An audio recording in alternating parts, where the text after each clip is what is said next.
Shovel Knight is a blend of retro games from the NES era. From DuckTales to Mega Man to Castlevania, Super Mario, and Zelda. It revitalizes elements from those games to make a fantastic platformer. Keeping with Shovel Knight's homage to NES games, it has a simplistic story. Shovel Knight goes on a heroic journey to save his companion Shield Knight from the malevolent Enchantress. But before he can, he must defeat 8 knights of the Order of No Quarter. Shovel Knight doesn't take itself seriously at all. If a knight that uses a shovel as a weapon didn't tip you off. Many of the characters have quirky, humorous personalities. I found myself trying to talk to each one just to find out what they would say. The game can be a bit bizarre too. People that have been waiting to see an apple-trout hybrid creature are going to be happy. You carve your own path to complete the game, where you will travel to different towns and levels via a world map.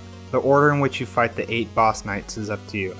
There are also traveling bosses and side levels that are completely optional. The controls are responsive and intuitive, but the platforming can still be challenging. The shovel bounce mechanic is awesome, but at times it feels cheap when I use it against enemies that have no way of hitting me back. I'd rarely use a regular slash attack, because bouncing was almost always more safe and effective. You are constantly finding treasure in the game. With it, you can go to a town to spend it on health or magic upgrades. You can also buy new moves or a new set of armor that has its own ability, like losing only half of your gold when you die. The levels are well designed by how they teach you the mechanics through the environment, which keeps the game from being overbearingly hand-holding. Every level has its own inventive challenges. In one, you need to jump to different platforms while the screen fluctuates between light and dark. Another, you bounce on top of a beetle across lava. There is also one you can hit a rainbow vomiting statue to go over pits. I don't feel so good.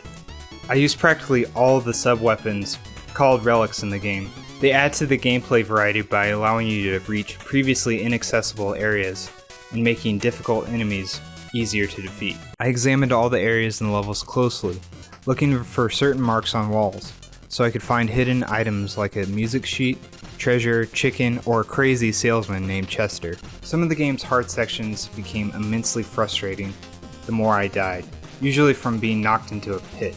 But what was really frustrating was how tedious it was having to go through earlier areas over and over again.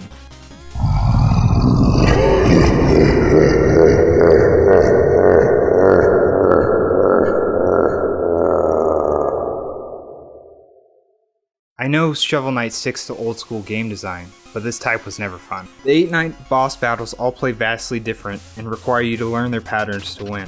My favorite part of the game has to be the soundtrack. It sounds like something from the NES era, but with high production value.